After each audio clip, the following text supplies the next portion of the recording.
Welcome to the Sports Science Dudes. I'm your host, Dr. Jose Antonio, with my co-host, Dr. Tony Ricci. If you're a first-time listener, hit the subscribe button and like the show. We're on YouTube, Rumble, Spotify, and also Apple Podcasts. Our special guest today is Dr. Mike Ormsbee. He is the professor and director of the Florida State University Institute of Sports Sciences and Medicine. He also did his postdoc. In fact, I was talking to Tony about this. Postdoc training and visiting professorship at Skidmore College up in upstate New York. Apparently, it's very pretty, according to Tony. One of the few parts of the state that are, yes. It's lovely, that's for sure. Yeah, so, and you got your PhD in bioenergetics from East Carolina University. Just briefly, some of your research interests, because you have a wide variety. I think you're probably most well known for your nighttime pre-sleep feeding strategies to optimize metabolism, recovery from exercise, body composition, et cetera, et cetera. You also do a lot of work in sports nutrition and dietary supplements. But this, you may have told me this a long time ago. I didn't realize this, but you were a former NCAA collegiate ice hockey player. I did not know that. That's pretty cool. Right. Very cool. I didn't know that either. What position, right? Yeah, so I was like a strong forward. I usually played center or right wing, and Very cool. yeah, I made it to play in college for 3 years, and that was my life for a long time. Well, what's interesting about that is we have my wife, she's good friends, and we have a neighbor who's trying to become a professional hockey player. And hockey is completely different than how baseball, basketball, football, how you get into pros. He actually lived with a family up in Northeast, I think it was Northeast Connecticut, because I guess that's what you do for hockey. You go live with somebody where you play hockey all year or something. I was like, what? That's crazy. But hey, Yeah. You know the hockey life. I don't know the hockey I life. used to know the hockey life. That was part of it. Yeah, I remember hosting, teams from overseas would come stay with you for a month to play in tournaments over and over. I grew up outside of Philadelphia, so being in that place and playing all over New England and Canada was part of the gig. Well, tell me this. How come, I assume you had dreams of going pro, right? I sure did. And what happened?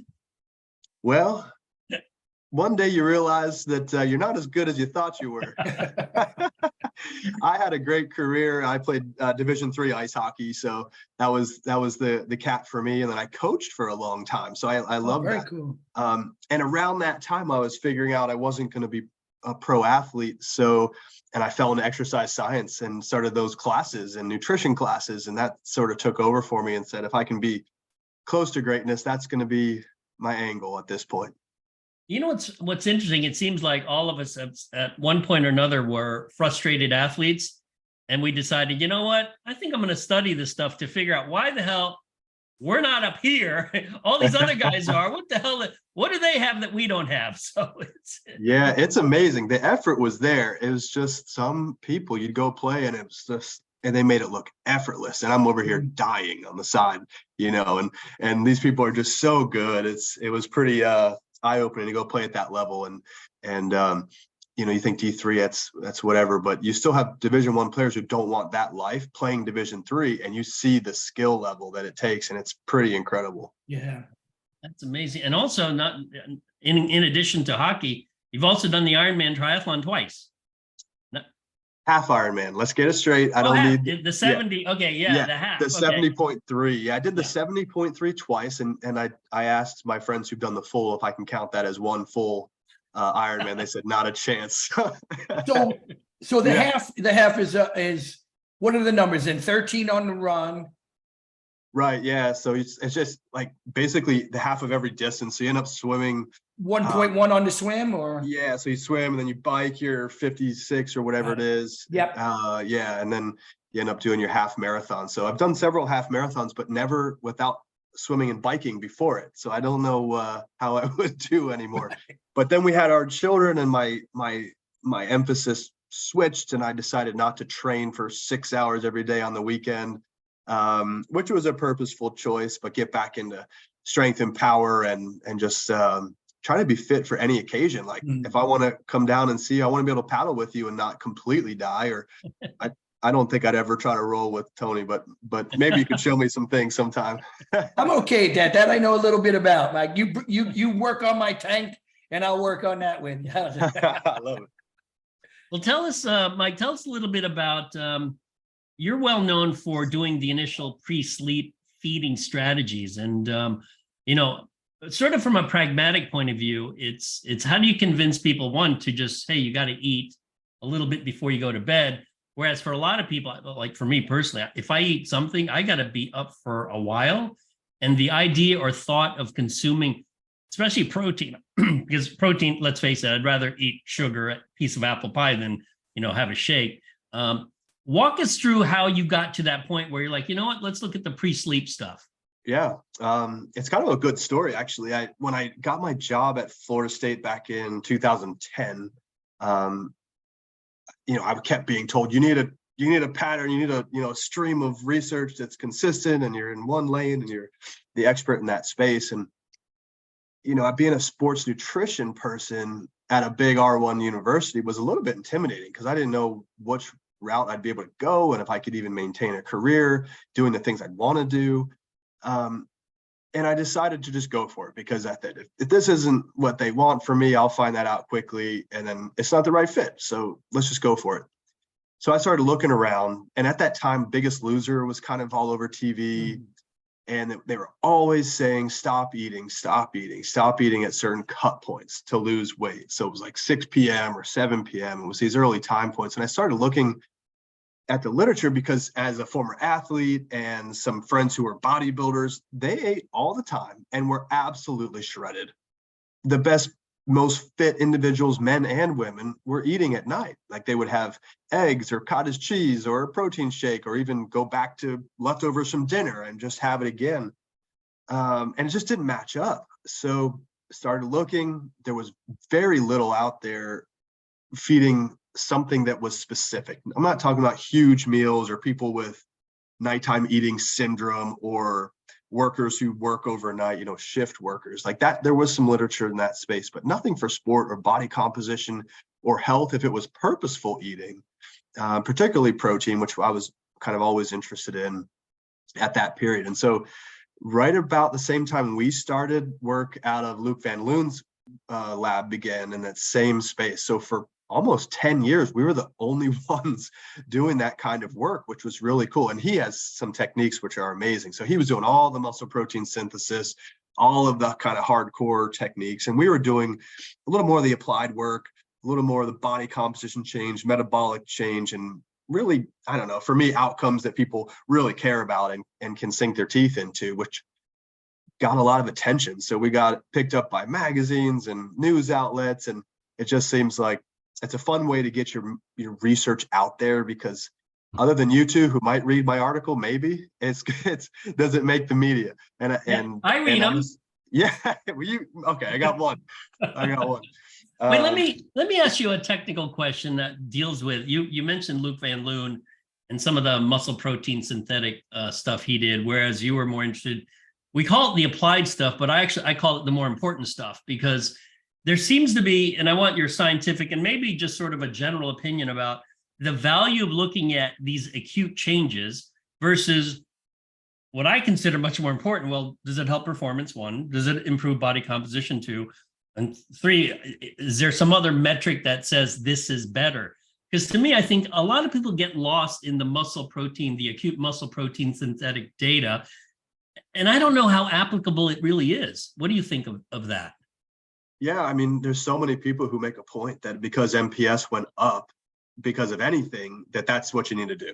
And it really doesn't mean much if you're not putting muscle on over time, or you're not in positive energy balance, or whatever you're looking at. So I agree, like that stuff leads to some really cool findings. There's some wonderful researchers who use these isotopic tracers to figure these really cool details out. But if you don't do it for long enough, all you're doing is saying, it's interesting, a couple of key enzymes are changing, or maybe some proteins are being upregulated.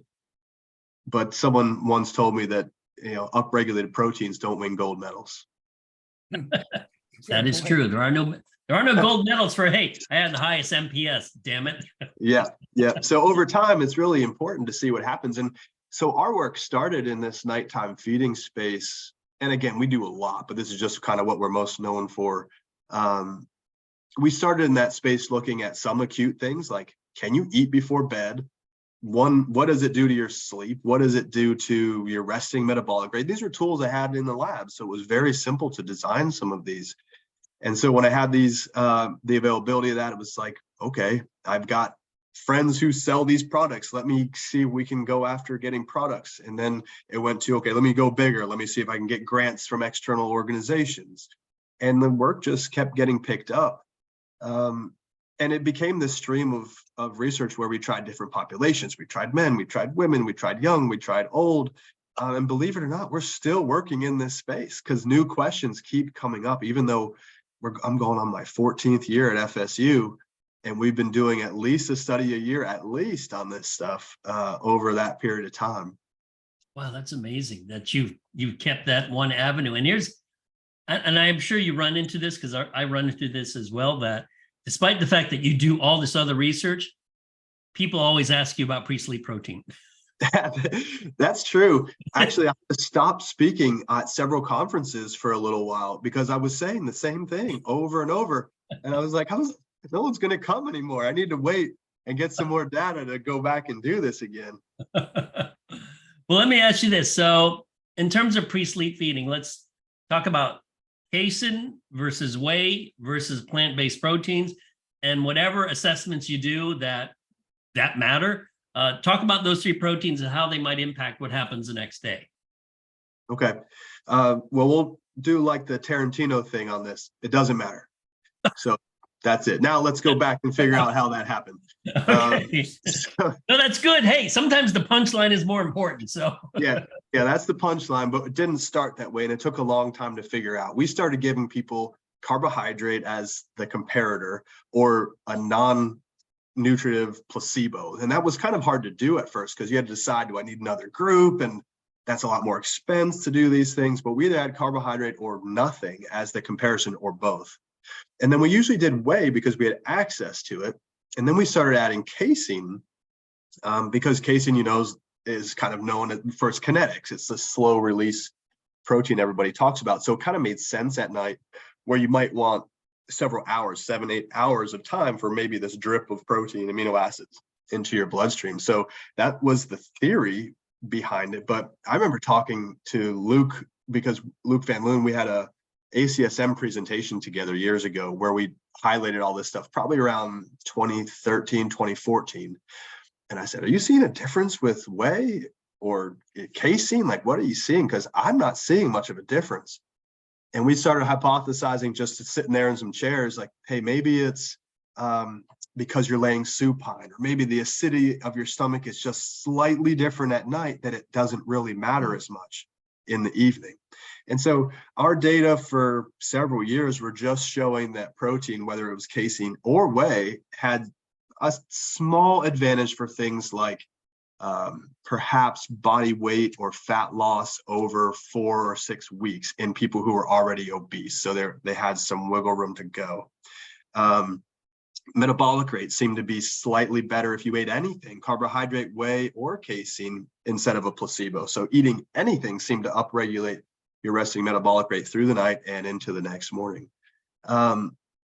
We started thinking about the plant-based proteins kind of around the time that this Game Changers Netflix thing came out, and we had access to a combination protein of rice and pea.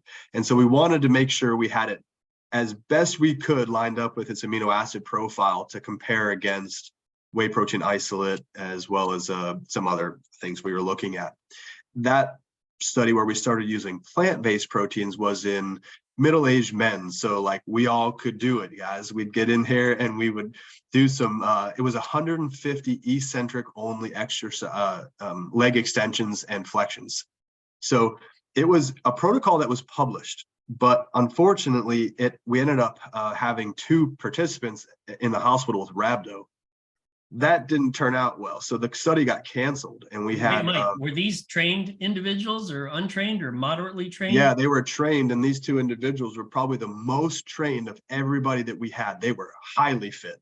I mean, ultra runners, we're talking military people. It was surprising, to say the least. So okay. It was 150 eccentric reps again. It was 100. Yeah, Wow. 150 eccentric reps with each leg. And in our piloting of it, people were sore, but it wasn't a problem.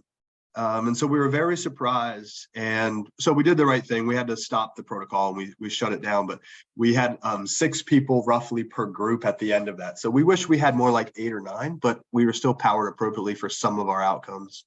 And in that study, nobody recovered well. So maybe the age was something that was going on. Nobody came back to normal in a time frame you might see for like creatine kinase or enzymes you might see spilling out because of muscle damage. And the groups that recovered, everyone recovered close to baseline, but nobody made it there. And it did not matter if you had the plant-based protein or the whey protein isolate or the casein in this particular study. And we controlled everything. We did dietary, was fed to them for 5 days straight. We did 72 hours follow-up on these blood and performance markers, and we just didn't see anything after that period of time. Could that be related to total protein intake over the course of the day versus, just giving them that one feeding pre-sleep? I mean, because they've already been feeding all day.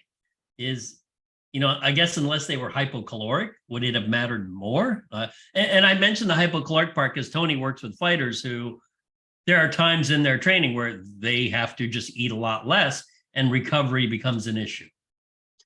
Yeah, we've thought about all that stuff in the design. Like, do we do hypocaloric? Do we do normal? Do we change protein to keep it low on purpose? But that's not how they were normally eating. So yes, absolutely, that could be related to the total protein intake over the day.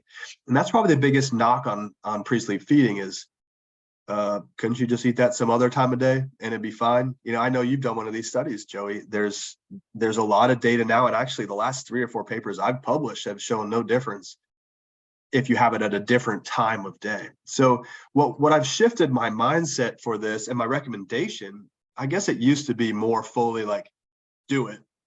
And now it's like, get your total protein intake for the day.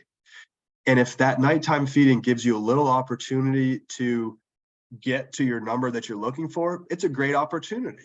So you just don't have to worry about it, and it won't make you fat. We've done so much work. Now we started putting microdialysis probes, excuse me, into their belly fat. And when we did that, we could then measure overnight lipolysis. Excuse me. Choking. I get a drink. Yeah, because one of your papers, you were looking at lipolysis, which, as you know, a lot of people who are outside of science or even within science will misconstrue that as loss of fat mass. Right. So tell us about that work you did. Yeah. So again, we always have to clarify lipolysis versus oxidation and ultimately a change in body composition. So basically we were being criticized because we didn't know what was going on while they were sleeping. And we started measuring things when they came back in the morning. And so we said, it was a skill that I had from grad school. We put these microdialysis probes, which is a teeny little semi-permeable membrane we were putting it into the belly fat. You can also put it in muscle, which is cool. But we were putting it in belly fat. You perfuse a saline solution through the probe. And what you get out of the probe is that same saline solution plus whatever's coming out of your cells. So that gets into the interstitial space. And we measure glycerol as an indicator of lipolysis because glycerol can't be taken back up by the adipose cell without the proper enzymes there. So we don't do free fatty acids, we do glycerol as the indicator of lipolysis. And what we thought was, okay, if it's going to be a problem, we would probably see some change in the glycerol that's coming out all night long. So 8 hours of collection. And we see no difference. We've done that in obese men, obese women. We've done in fit women and fit men. And we just do not see any change in lipolysis. Now that's acute again, just like MPS.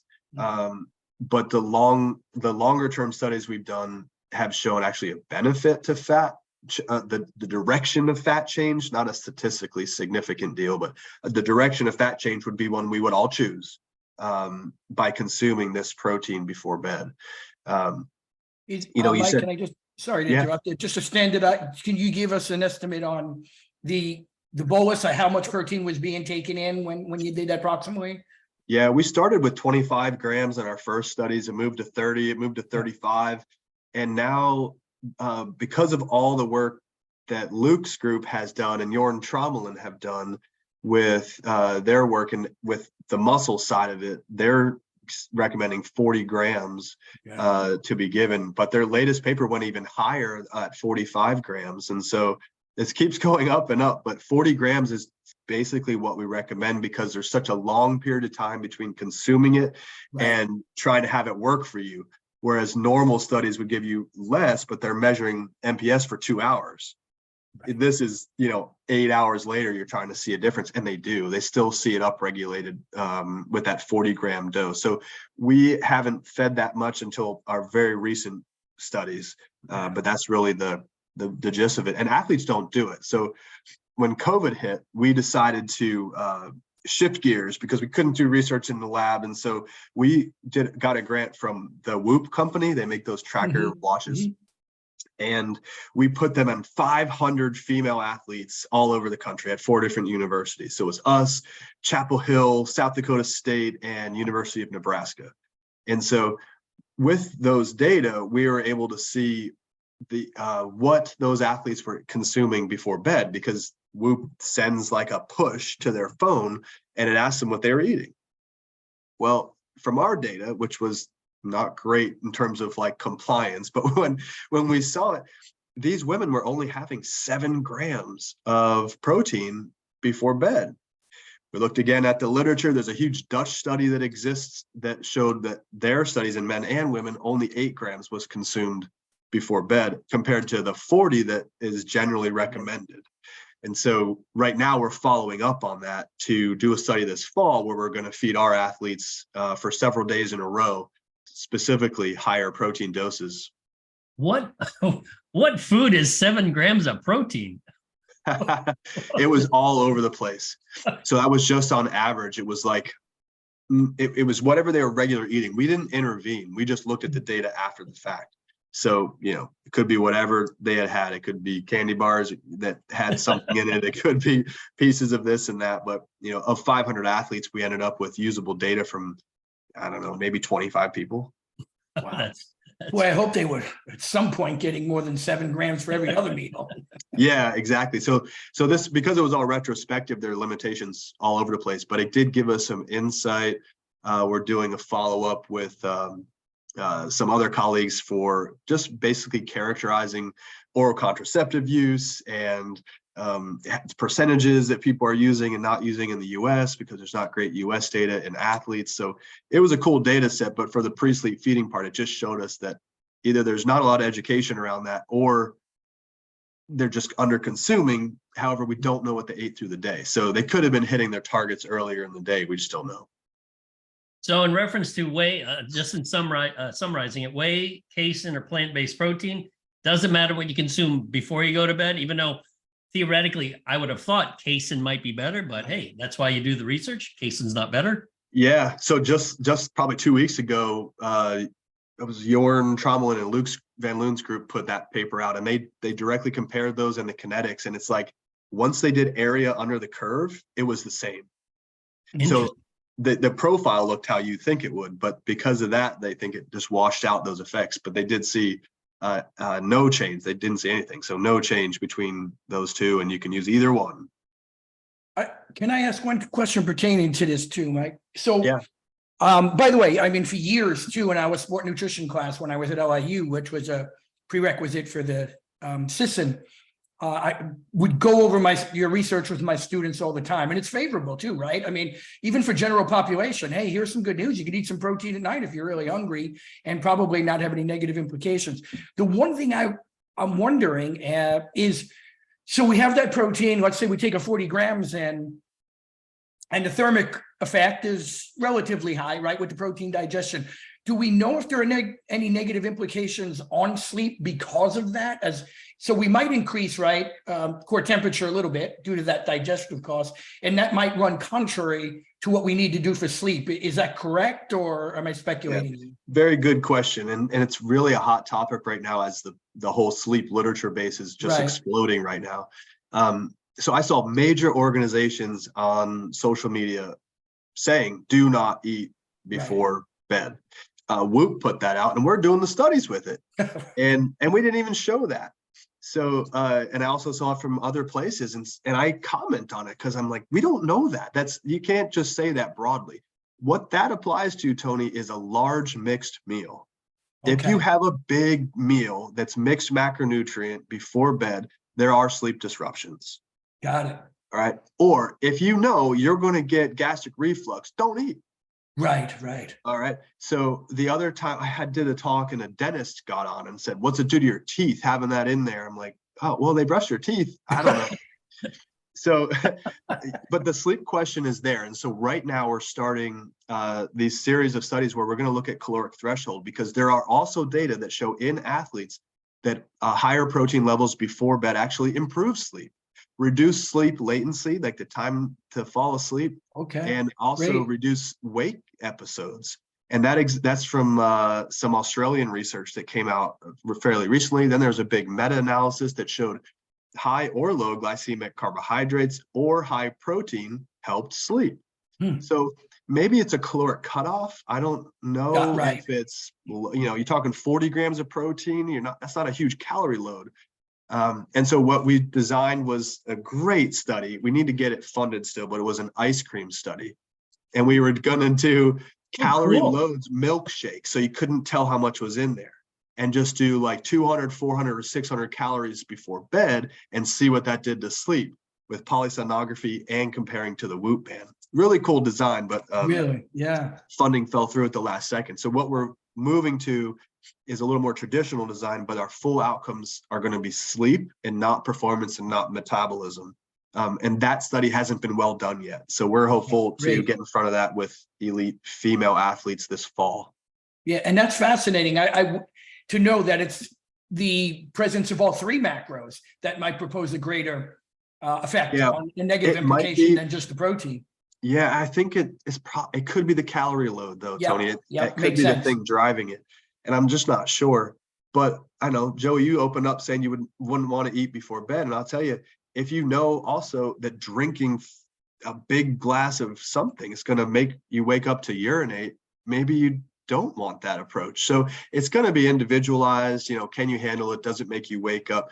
But almost every single study to date, I'll tell you, every single study to date that's feeding these like specific doses to people for hypertrophy or body comp or metab that have done any sleep tracking at all have shown either no difference or a benefit. Great. So that's pretty neat. Even looking back when we first started, again, we got sleep questions. Our first study, we didn't measure it. Second study, we gave them a survey. How'd you sleep last night?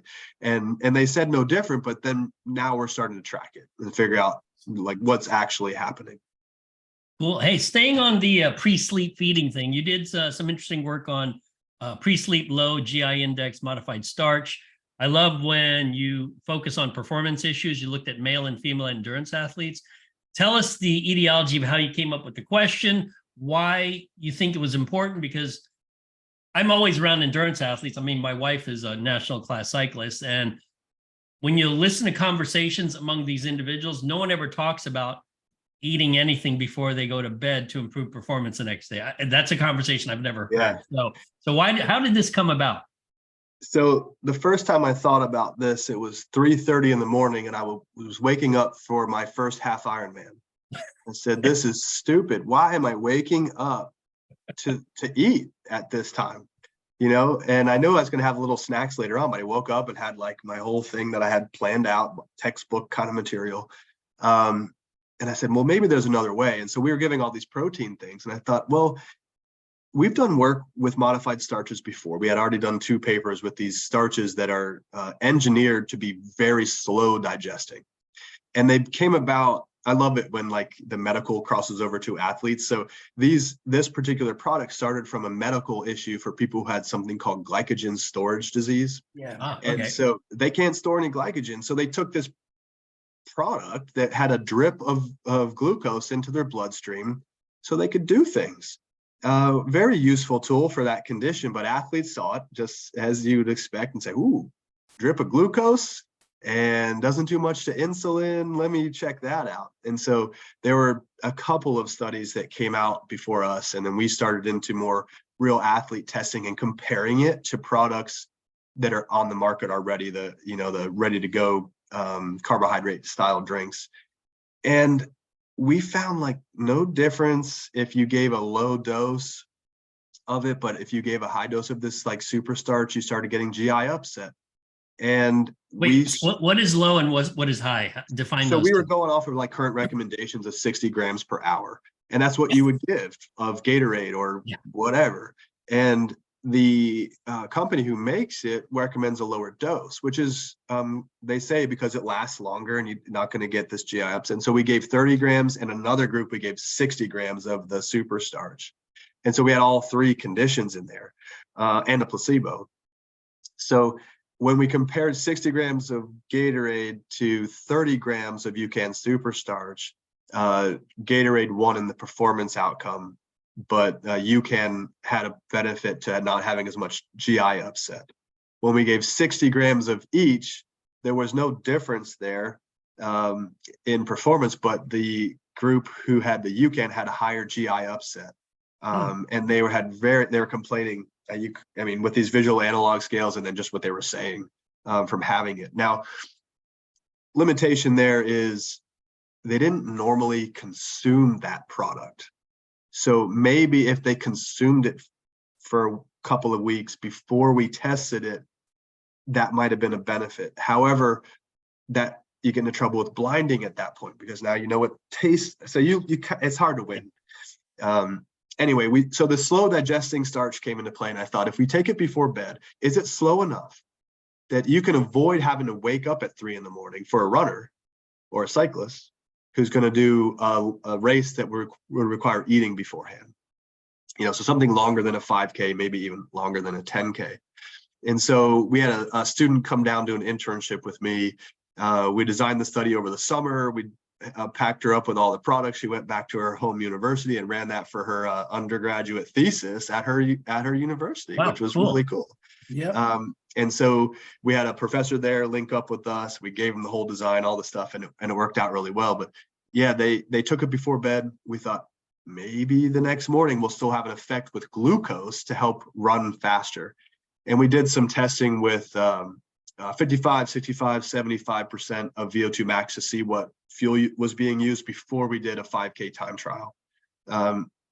Interestingly, like the fuel selection was different. So you started using a lot of carbohydrate, which was good, but it didn't translate into a performance benefit in our study. So we don't know if we didn't give enough. We gave 75 grams of it before bed. So we left saying it's another choice. You can use it if you want to. Years ago, I gave a very quick talk at ISSN on super starches. And I had several dietitians come up to me afterwards, and they thought I was lying to them. And I was like, I don't care what the product does. I'm just showing you the data from what we collected. And so there's a big gathering, I think, like a bunch of people who loved this product. And I think it works in some scenarios. I think it would be most useful for people who don't get to eat much in their competition, maybe long distance swimming or something along those lines. There might be a place for it. Or if you just like the taste of it, it probably won't hurt you if you get your belly used to it. It just wasn't any better, and it just provides another tool in your toolkit. Helpful to know, because where we have considered it a lot, Mike, is in the Muslim athlete that during Ramadan can't eat much all day long. So would this have some value if we were to take it at night and then have the slow kinetics and have that carbohydrate availability perhaps for maybe just the morning session at best? But that's where we have considered it, and good to know though what you're seeing with it. Yeah, that's a fantastic use. That's probably one of the ones where I'd say it's probably a great use at that particular point. Yeah, so then, the whole carbohydrate world's probably for a different guest you might have, but man, the super starches and then modifying to be fast digesting is another area. We wrote a review on these papers, and now they have, different types that are the Martin, like slow release gels and stuff. It's pretty crazy what they're making right now. What's the data show if you were to take these slow release carbs versus, table sugar, Gatorade, Powerade, pre-race, let's say you take it, I don't know, 30 to 60 minutes before a race. Is there a difference in a performance benefit versus a non-caloric placebo? Yeah, I think it depends on how long the race is. So if it's short enough that you can use your own stored glycogen, I think there's going to be no difference at all. Where it has shown a benefit was a scenario where they gave it early, did a long, exhausting protocol, waited an hour in the lab, and then did an exercise bout. So it was very far after ingestion. And so that's a hard scenario to replicate. Like normally you'll have food you can eat. And so you wouldn't need to do that. But in that, if you're going to wait a very long time, maybe it's helpful. Right. I will say, perhaps even for diabetics or diabetic athletes, because insulin did not rise at all. Glucose was very steady with it compared to the normal, sports drinks. So it definitely has a profile where it does not raise insulin or glucose very much. I know I've always had strange looks. One of my favorite drinks before a race is actually a regular Coke. And people are like, oh my God, you're drinking Coke. It's sugar, water, and caffeine. I mean, there's nothing special about Coca-Cola, but I guess sodas have such a bad rap that people don't realize you could use it in the same way you use any of these carbohydrates, before a race. Yeah, absolutely. I remember seeing athletes all the night before opening 2-liter bottles of Coke so they could drink flat Coke. So they didn't have any of the fizzy that might mess with them the next day. And then they'd fill their bottles with some of that the next day too. That's interesting. Let's before the FISSN conference, we all know Roger Harris. He's one of the pioneers in our field. And he told me, he goes, you got to promise that if you learn anything about collagen, you got to forward it to him, because apparently he's into collagen now. So you've done some work on collagen peptides, and I'm curious as to, one, if it affects, pain, joint pain, two, how it is as a protein, because people are like, hey, collagen protein, protein's protein. So those two issues, collagen as just a protein source as food versus, its effect on pain or joint function or joint support. Yeah. So another hot topic, collagen. We got into collagen about 5 years ago. I was trying to predict the next thing that was going to be a good topic to go after. We decided to choose collagen, and it was a cool ride. So what we ended up doing in our hands was testing. We're going to do a dose testing. I wanted to see if 10 or 20 was a better dose, because that was what was typically given. And I wanted to, I guess, because I'm getting older, I wanted to use athletes. Mike, you're a baby compared to Tony and I. Thanks, guys. Thanks. I'm just looking in the mirror at my future here, my hair and everything. Here we go. Hey, no, Mike, that's from your kids. That's why you're getting white hair. That's true. True. So we did a 9-month study. So we chose middle-aged active individuals, and we called them lifelong active individuals because they had to be at least 15 years of activity throughout their life, but many of them were much longer than that.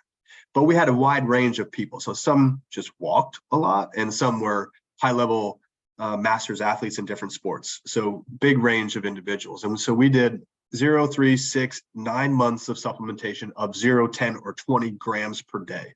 Longest collagen study I've ever seen. I said, goodness, if it's going to work, it's going to be, this is the study where we're going to see something.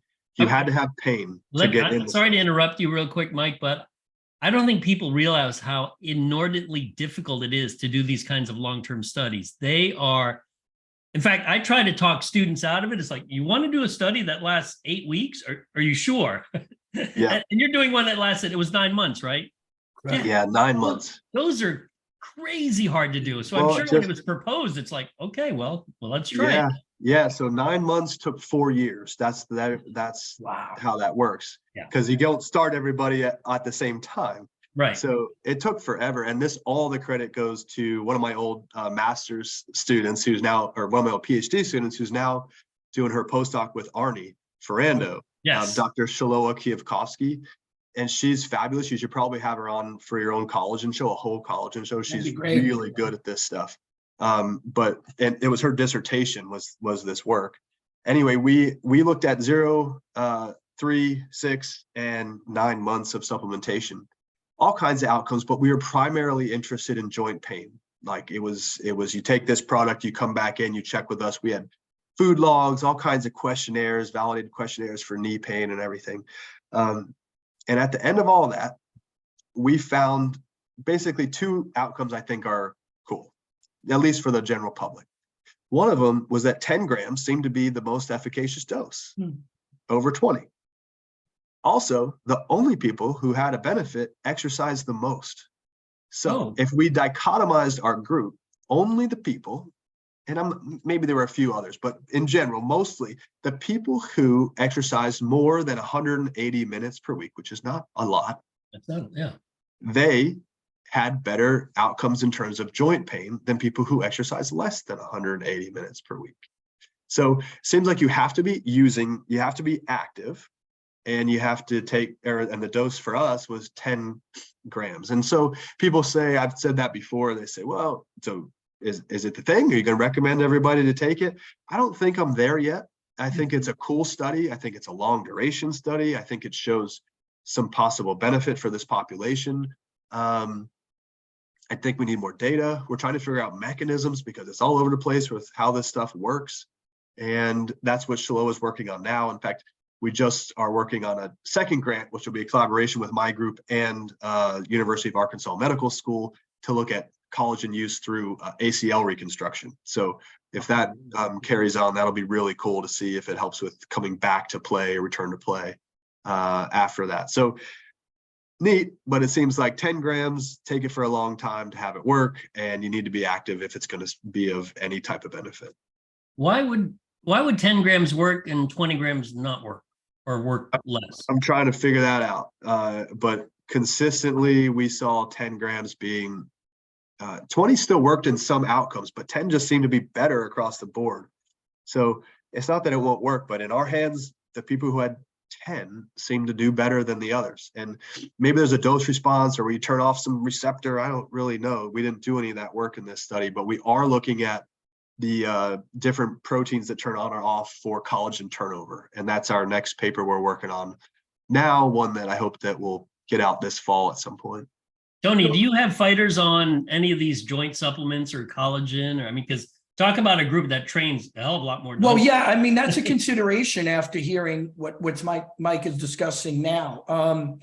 You know, we've made efforts, right? I mean, throughout the years, and I've tailed back on fighters I work with, but we were much more centered on glucosamine chondroitin and the fish oils. And at that time, those were, you know, better understood to potentially mitigate the pain or inflammation that's associated with the joint.